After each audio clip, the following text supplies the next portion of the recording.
The one thing I know about Manitoba is they do care. So we're coming to you not as opponents, not to fight the communities. We're coming to you for help. Tonight, another First Nation in Manitoba is taking action against the provincial and federal government, along with Manitoba Hydro, over concerns of their waterway and land. They were able to send out a helicopter and dogs to look around the area. And we have several community members, including band members from both Ochese and Sunchild Reserve, helping out there. RCMP and a family in Alberta are looking for help after their loved one was stranded on the side of the road and their vehicle was later found torched. You're seeing a lot of smoke in the distance and military helicopters and things like that.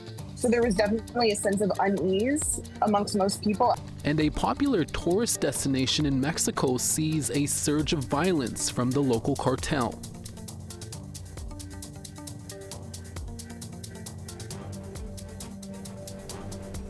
Tanse, I'm Chris Nachkate. Welcome to APTN National News. Thank you for joining us.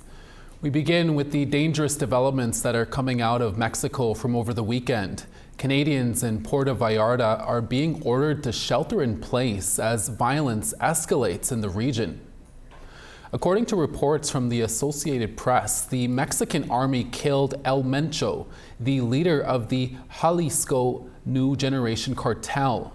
Over the weekend, Ottawa warned Canadians in Jalisco State, including Puerto Vallarta, that criminal groups have set up roadblocks with burning vehicles in the area. At least 73 people have been killed. That includes members of the National Guard and cartel operatives. Puerto Vallarta, Mexico is a hot destination for many Canadians during the cold winter months. According to Global Affairs Canada, there are currently 26,000 Canadians in Mexico, and Foreign Affairs Minister Anita Anand says they are monitoring this serious and rapidly evolving situation. Our APTN digital media editor Savannah Kelly just arrived in Puerto Vallarta on vacation, and she joins us now to tell us the very latest. Savannah Kelly, thanks so much for joining us, and glad to hear you're safe, and please be careful down there. This is, of course, not exactly what you expected to be happening when you booked your trip. Can you tell us what the current mood is where you're staying, and are people there still going about their day? Yeah, thanks for having me on, Creason. So today is a bit calmer. Yesterday is when you're seeing a lot of smoke in the distance and military helicopters and things like that. So there was definitely a sense of unease amongst most people. I'm at a resort that has a lot of Canadian citizens too. So we've heard about like planes getting turned around mid-flight, people checking out, like there was a long line to check out yesterday and people didn't have a flight to go home. So there's just been a lot of uncertainty, unease, kind of fear. Yesterday there was a lot of rumors going around and it's trying to suss out like what was actually going on. Today is a lot calmer, but yeah, yesterday was a strange day for sure. Can you describe to us what you have seen and heard around you over the past 2 days here? Yeah, so on Friday, everything was totally normal. We were just going about doing touristy stuff. And when we came out of our hotel room yesterday, I saw dark smoke in the distance from our balcony. I took a photo thinking, you know, in Manitoba, we just had a really bad wildfire season. I was thinking maybe it was like natural causes. And it wasn't until I looked into it that I was hearing about the arrest of some like big time drug lord, but it's like we didn't even know who it was at the time. So just following news throughout the day, kind of hearing the information trickling through. Then we were given orders from the Canadian government, shelter in place. So, you know, I haven't walked about and seen the full extent of what was going on yesterday because we were supposed to stay kind of relatively close to the hotel, but saw lots of plumes of smoke in the distance, military helicopter.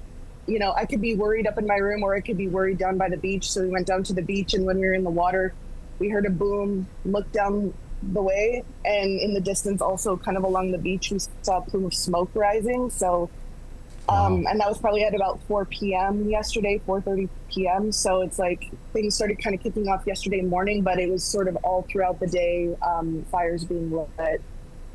Are you getting updates on the current situation in the area, and what are the people there telling you? Yeah, so that's kind of the weird thing. I've not been given any official communication from the hotel or anyone directly in an official capacity. Everything has been me looking up news online. So when we first started seeing the smoke yesterday, it was like Puerto Vallarta, like local news services. And now I'm seeing, CBC, CTV, like now Canadian outlets are kind of picking it up and giving updates too. And I know people are registering with like a consulate to get additional information sent directly to them. So I'm probably going to register me and the other 5 people I'm traveling with just so we can keep up to date. Because again, as the news has come out, we have been trying to figure out like what's rumor, what's fact, like seeing a lot of stuff getting posted to Facebook and also hearing things from people around the resort, like even the workers here, because of all the roadblocks and the cars being lit on fire, they weren't even able to go home, a lot of them last night. So they worked all day here and then had to sleep at the hotel because they weren't able to travel on the roads. I think the public transportation is opening back up, but yeah. Wow. For anyone who has been to Mexico, there are normally police who patrol the tourist areas. Have you seen a significant increase of police and security around the hotels there? Honestly, kind of the opposite. When our first day here, before everything kicked off, I was seeing police officers when we were walking on the boardwalk and everything. And, we spent some time at the beach. And as you know, there's like lots of tourists there. There are lots of people selling things, walking around. Yesterday was eerily quiet. There weren't a lot of people on the beach, nobody really in an official capacity. I haven't noticed increased security at our front entrance to the hotel or at the back by the beach and the pool. So no, I can't say I've noticed any increased security, but also we're far from the action. Like all the smoke I've seen has been in the distance. I've heard of people hearing gunshots and stuff, but I haven't heard any gunshots. The most was kind of just seeing the plumes of smoke and the military helicopter. What are your plans next, Savannah, and how are you going to get home? Have you heard from the airline? So as far as I know, we flew on WestJet and all the WestJet flights have been canceled. We're not supposed to fly home until Friday, so we're just kind of being cautiously optimistic that things are kind of going to return to normal. But, this is unprecedented. I've never experienced something like this, so we're all just kind of hanging tight, hoping for the best. I heard that Air Canada was going to resume flights possibly as early as tomorrow. So we kind of arrived at I don't want to say a good time because that sounds weird, but we weren't people that like got stranded at the airport with no transportation. We got here and we're hoping that by the time we're going to leave that there will be flights resumed. But I don't know, like there's been a lot of people checking out and don't have flights. So it's been kind of scary. Savannah Kelly is our APTN digital media editor and is currently in Puerto Vallarta for vacation. Savannah, thanks so much for joining us and please stay safe. Will do. Thanks, Precinct. A family from Alberta, along with RCMP, are asking for the public's help in locating a man who went missing more than a week ago. According to Alberta RCMP, 20-year-old Carter Rogers was traveling south from Devon, Alberta to Rocky Mountain House on Saturday, February 14th to meet a friend when his 2025 Honda Civic got stuck in a ditch in the Sunchild First Nation.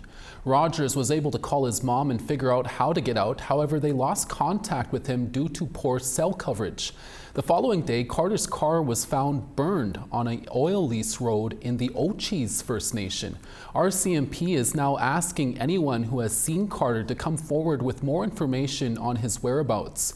Carter Rogers lives in Devon, Alberta, and his family is from Lubicon Lake Cree Nation in northern Alberta. He is 5'2", 160 pounds with black hair, brown eyes, and a medium complexion. He was last seen wearing a black metal militia toque and white tank top and a black and white dress shirt. He was driving a 2025 blue Honda Civic with the license plate CWJ5343. Since Rogers' disappearance, search parties led by his father have been out daily searching with still no new leads. The family also says Carter doesn't know anyone in both Sunchild and Ochis, and they don't know why Carter would disappear like this. Satira Rogers is Carter's younger sister. We have no idea who had been with him or if he had gotten help out of the ditch before anything happened. All we know is that it was in the Sunchild Reserve area. And yeah, we don't have any proof of anything from what happened after that. The RCMP Major Crimes took over the investigation once they found out about the burnt car. And we have kind of struggled to get search and rescue to help over there. They have areas that they know, like to search. They have 3 main areas, but they haven't been able to send those people out. They were able to send out a helicopter and dogs to look around the area. And we have several community members, including band members from both Ochis and Sunchild Reserve, helping out there. And anyone who wants to assist the family in finding Carter Rogers can join the Facebook page at Bring Carter Home. They also have a GoFundMe page. We will have a web story on Carter's disappearance with more information, which will be posted tomorrow morning. Another First Nation in northern Manitoba is taking action about hydro development in their traditional territory. Norway House Cree Nation has filed a claim against Manitoba Hydro, the province, and the Government of Canada, accusing them of ignoring their concerns about the impacts of a project on their waterways and land. APTN's Julia Ross reports. We've been lied to. We have seen the destruction of our waters. We've seen the destruction of our fish, which we, as CP Ganinwak, relied on for our survival. The Norway House Cree Nation filed a statement of claim against Manitoba Hydro, the province of Manitoba, and the Government of Canada on February 19th. The claim focuses on the Lake Winnipeg Regulation Project, or LWR project, and its 2-mile channel built in the 1970s, which led to shoreline erosion and sediment buildup in Playgreen Lake. This claim, it's a substantial claim. It's distinguishable. This claim is 52 pages, 176 paragraphs of damages and conduct by Manitoba Hydro, Canada, and Manitoba that have put Norway House into a detrimental position. Norway House leaders say their concerns regarding the LWR project have been ignored by the defendants for over 50 years, allowing irreparable harm to be done to the land and water. The one thing I know about Manitoba is they do care. So we're coming to you not as opponents, not to fight the communities. We're coming to you for help. The problem with corporations in this country, in this world, and in our region, they don't have a human heart. Chief Larson Anderson says that this claim is not about the money. Norway House Cree Nation is trying really hard to be part of this country, to be part of the solution to making employment, not depending on government handouts. But you leave us no choice when we cannot feed our families with the fish that we relied on for hundreds of years. In 2023, Norway House approached DHI, an independent not-for-profit organization that is focused on scientific research and engineering. DHI completed a lake sediment transport study that looks at climate change as well as the impacts of the LWR project on Playgreen Lake. One of the key findings was that the LWR system, especially the 2-mile channel, contributes to 70% of the total load that leads to elevated turbidity and sedimentation. The claim was filed in Manitoba Court of King's Bench and has not yet been tried in court. Manitoba Hydro, the province of Manitoba, and Canada have 20 days to respond. Julia Ross, APTN National News, Winnipeg. Another person has been attacked by dogs on a First Nation in Manitoba. That story after the break. Stay with us. Plus, here's what Tina House is working on. Tansei, I'm Tina House. I have a story for you about a former judge and first Indigenous Lieutenant Governor here in BC. That's coming up soon on APTN National News.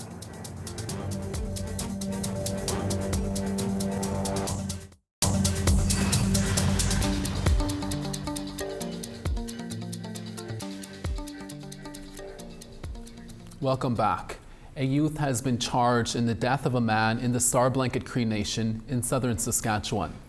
According to the File Hills First Nations Police Service, they responded to a report of a homicide in the Star Blanket Cree Nation at around 12:05 a.m. on February 18th. A man was found deceased at a home and a teenage boy was arrested at the scene. RCMP said the boy and man knew each other. The youth cannot be named due to the Youth Criminal Justice Act. He has since been charged with 1 count of second-degree murder. The teen made his first court appearance last Thursday. Star Blanket Cree Nation is located about 90 kilometers northeast of Regina, near Fort Qu'Appelle.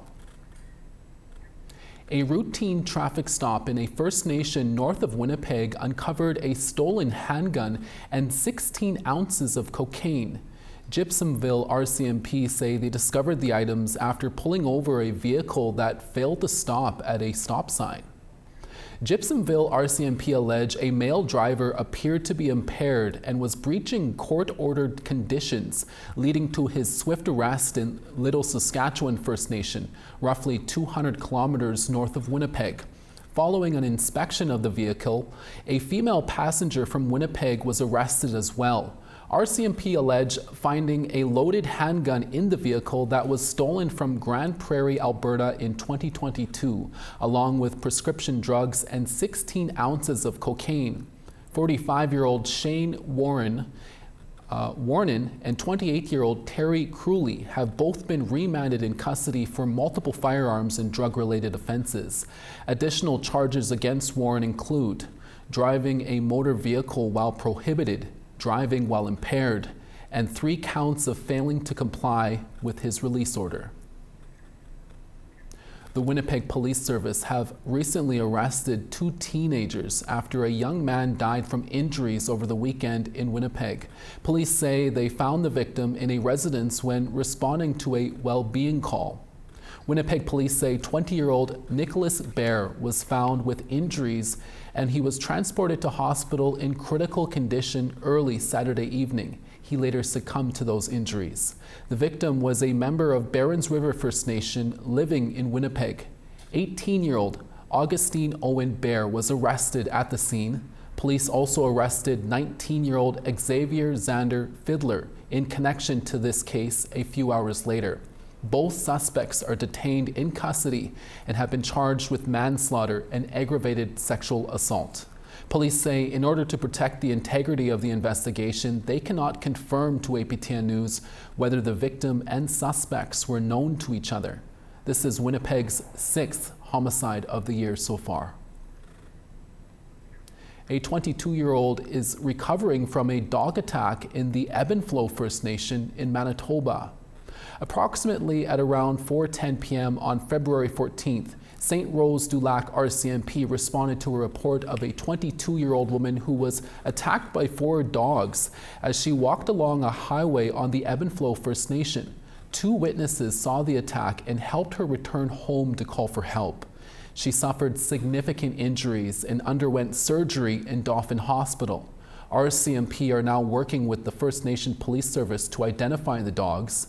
Ebb and Flow First Nation is located about 185 kilometers northeast of Winnipeg.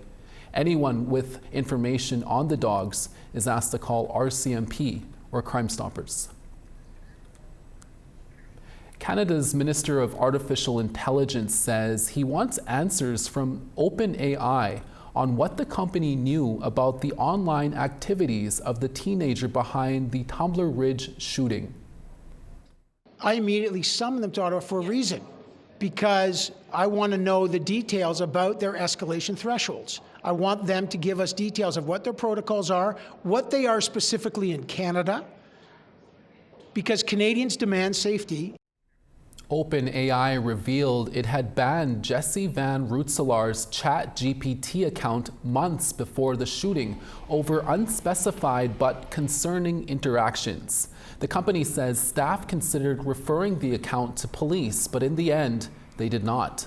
Van Roetselar killed 8 people before taking her own life in Tumbler Ridge earlier this month. Time now to take a look at a story APTN is working on, taking you to where Canadian troops are flexing their skills with hands-on training in the harshest conditions. APTN's Charlotte Moore Jacobs has this preview. In unforgiving -50, the Canadian military is proving they can detect, deter, and if required, defend against threats. From Edzo Northwest Territories to Cambridge Bay Nunavut, APTN takes you behind the scenes on how Operation Nanook demonstrates the nation's capability and capacity to protect Arctic sovereignty, and learn how new impressive military dollars will revamp the North over the next decade. In an all-domain operation covering the maritime environment, the air environment, the land environment, space, and cyber. On top of it, we're doing this with other government departments, other government agencies. That's coming up soon on APTN National News.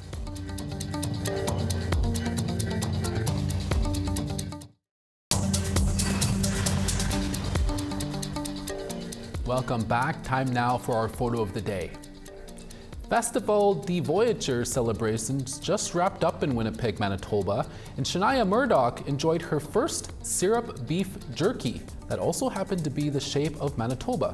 Thanks, Shania, for that cool photo. Send us your pictures to share at aptn.ca for the chance to be our next photo of the day.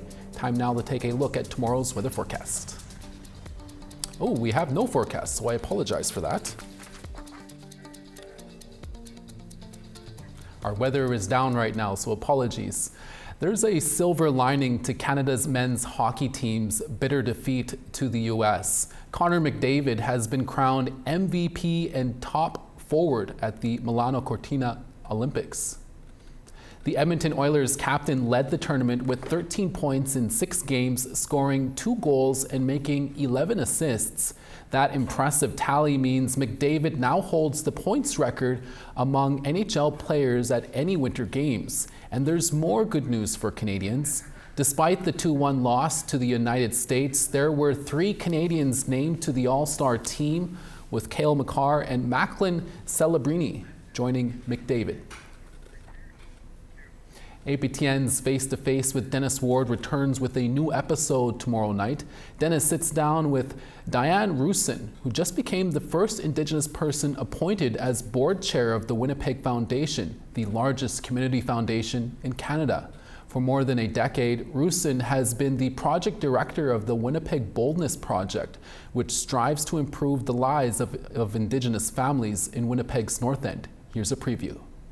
So a lot of the organizations that I have worked with in the past in the inner city have been about delivering really good programs to children and families, and we really need that. And we need a lot of social research and development to try on new things, to try on different solutions. And I will say the one thing that is very particular about the Winnipeg Boldness Project is that it's a place where we actually talk to families and children that are, receiving those programs and that are being affected by those systems.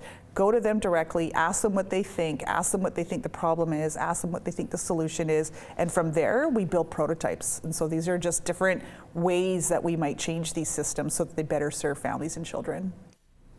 And make sure to watch that all-new episode of Face to Face right after your evening news on Tuesday evening. That's all the time we have for APTN National News for this Monday. Thank you for watching. We'll see you again tomorrow, where Dennis Ward will bring you both the noon news and evening news. Ekose.